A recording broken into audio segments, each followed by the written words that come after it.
right, and welcome to Fast Break Breakfast, NBA podcast. My name is Keith, here once again with my buddy Chuck, through the miracle of computer phone.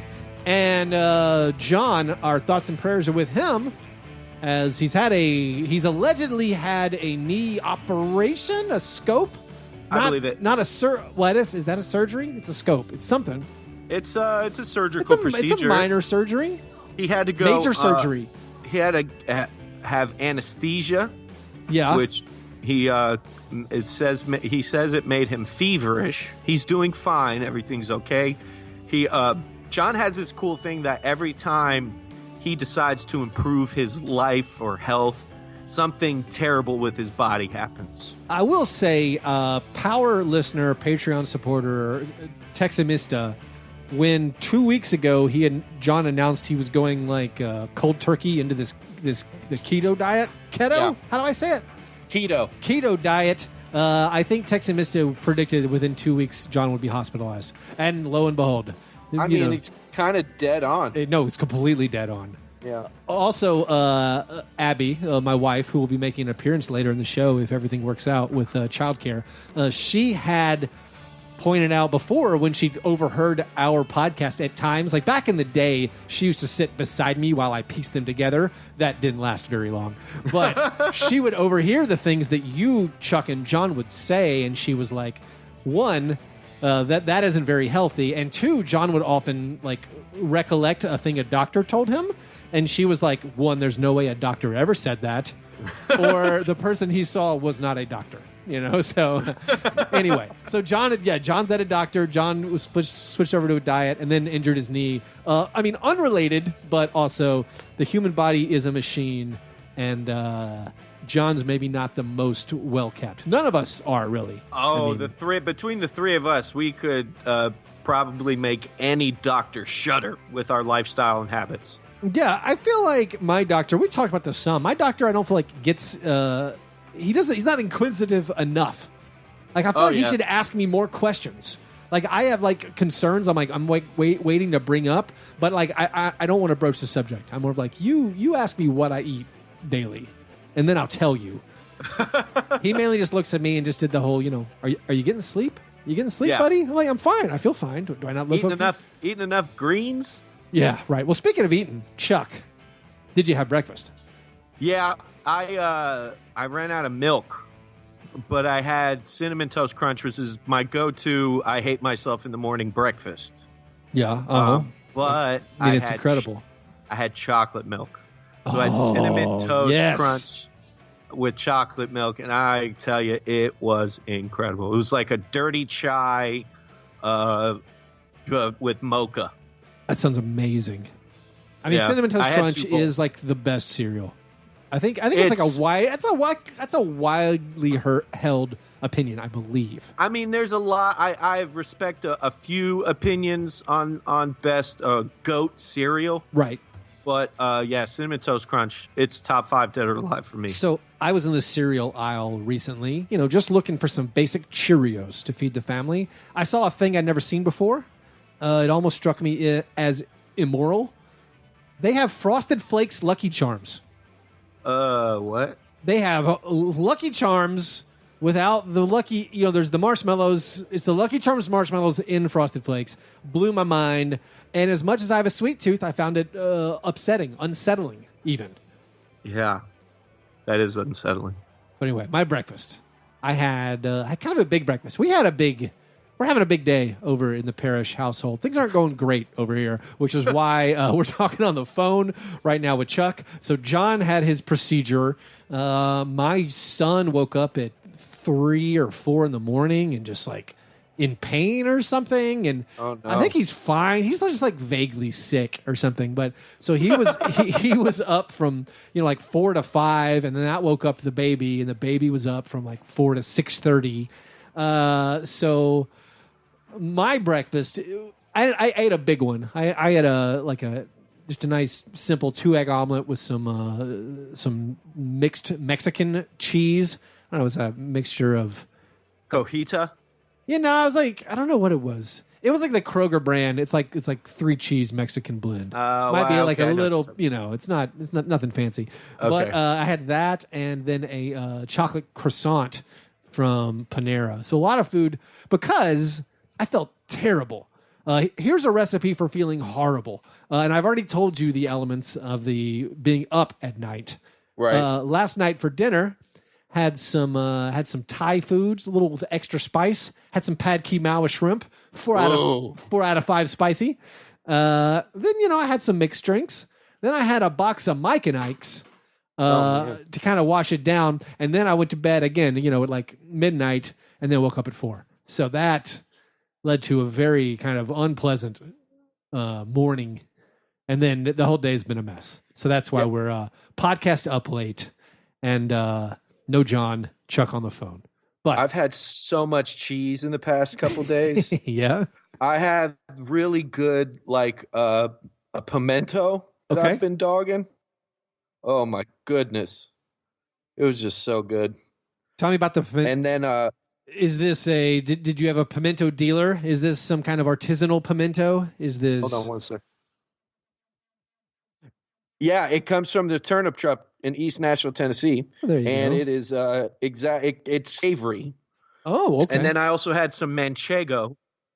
I had manchego cheese and then some Humboldt fog. If you ever can find that, get it. It tastes like heaven. Oh, interesting. So I just ate a bunch of cheese last night. So we talked about breakfast today, dinner last night. You just want to talk about food for an hour? Well, let's just try to guide it to basketball. So those were our breakfasts. After our breakfast, we moved to our breakfast in bed apologies. This is our chance to make right what we might have gotten wrong on any previous episode. Chuck, do you have an apology? You got anything you feel bad about? Yeah, I feel bad about ever defending Hassan Whiteside. And now I'm going to feel bad about talking bad about him because I came up with this. I hate we played pretty well without him against the Clippers and the Lakers. And then we lost by 1,000 points to the Jazz last night. When the last time we played the Jazz, Hassan had like 20 rebounds and was balling. I mean, so I'm so torn, and I'm apologizing for my, I should have a take, and I don't have a take. I'm weirdly conflicted about this team because it's full of players that I love. Players that most people think are cool. James Johnson, Kelly Olynyk, Josh Richardson. Winslow's been on a tear. Wayne Ellington's an assassin. It's just weird why they're not winning. I saw that the Lakers are rumored to be wanting Wayne Ellington. If they wanted Wayne Ellington, they could have just signed Wayne Ellington. He was one of the guys who were like, this guy's a free agent. Why would you not sign a shooter as opposed to Michael Beasley and Lance Stevenson?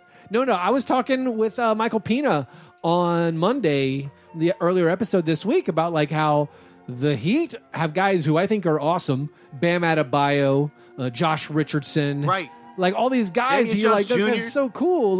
Justice Winslow, that guy rules. But they're just still kind of bad. I mean, they were coming together.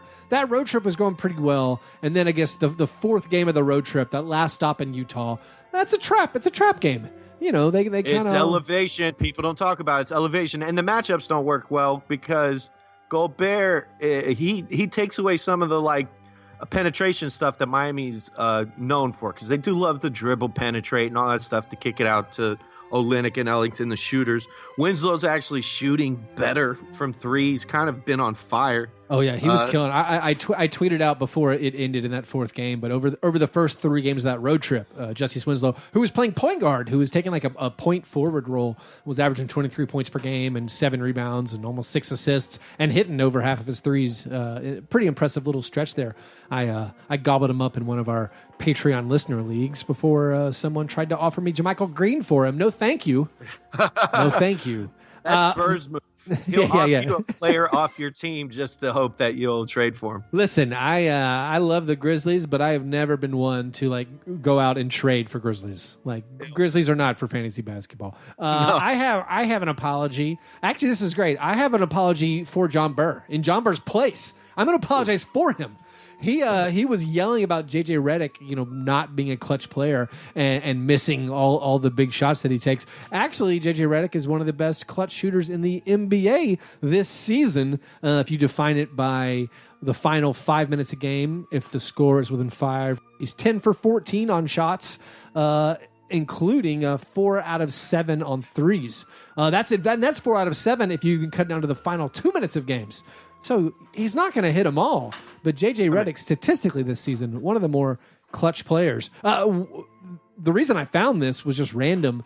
It turns out Malcolm Brogdon on the Bucks, he's 5 out of 5 in threes in the last 2 minutes of 3-point games.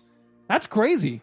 That is kind of crazy. That's pretty amazing. So shout out Malcolm Brogdon. The opposite of that being D'Angelo Russell, who is 2 for 15 shooting in clutch situations in the final 2 minutes of any game. It's within 5 points. Clutch stats are kind of hard to quantify. They are hard to quantify. Everybody's numbers are down in the final minutes because everybody's playing actual defense. Right. That's the way it works. The reason I was looking for this is because I was thinking the Grizzlies might have some incredible clutch stats. The Grizzlies, in their last 3 wins, they've allowed, over the last 5 minutes of the game, they've allowed, I think it was 4 points against the Clippers, 3 points against the Pelicans, and now 5 points on Wednesday night against the Trailblazers. Over the last 5 minutes of the games, of their last 3 wins, they've only allowed, I think, 2 total buckets. So I was looking for clutch defensive stats, which again, Grizzlies are doing pretty well with that. But that's when I found these shooting stats, and I was like, "Whoa!" Malcolm Brogdon does not miss, and our boy D'Angelo Russell. But I mean, if you cut it to the last 2 minutes and you say the score's within 3 points, that's clutch. There's no way to cheat that. I don't think. Yeah, but right. But anyway, those guys are knocking on shots. So that was my apology for John on John's behalf, because he would never admit to saying something wrong. I will apologize to John while he's not here. He was putting down Red Dead Redemption for it not being a good game because it's too easy to die. I disagree to that blanket statement. However, it is too easy to die when you're riding your horse and you run into another person. The number of people I've accidentally killed by running into them on a trail. Oh, God. Kind of out of control. And maybe they're trying to teach us that, hey, you had to be real careful back in the 1890s when you were right. The Old West was rough. You could die on. People died on horses all the time. That's right. Yeah, you should not be running as fast as you can or galloping as fast as you can on that horse going through that mountain pass, because someone might be coming the other direction. The number of times I've hit someone, they've died, and then I had to throw their body over a cliff so no one witnessed the crime. It's getting out of control. So I think maybe he's had something, maybe he had something there. Here's my thing. I think what they did was they did some advanced metrics on this. They took the average age of death and the percentage of people who died in certain things, and they just built it into the algorithm, and they're like, this is life. You want Westworld? You got it. Well, I kind of wish they'd went even further. I know this game you now have to sleep and eat some, but I don't ever have to pee. I wouldn't mind, or if part of my gang did that whole Oregon Trail thing, died of dysentery, people got sick, man. We're eating weird stuff. Right. Yeah. People would die of tooth infections. Yeah. All the time. That would be the worst. Right. All right. Well, those were our breakfast in bed apologies. Before we get to our steak and eggs best thing, we have a few listener submitted questions. The croissant questionnaire. Any questions? Yes. Are you going to finish that croissant? Knock yourself out.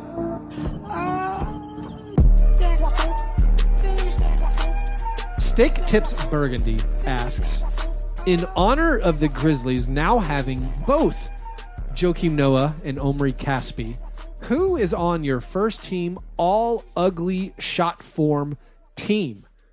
I actually had the wonderful opportunity to go to Memphis last weekend to see LeBron James and the Lakers destroy the Grizzlies. But pregame, I was watching Joakim Noah just by himself working out that crazy jump shot. It's insane. It is unbelievable. that an NBA player who has played he's probably played for 20 years basketball in his life, anything comes out of that athlete looking like that.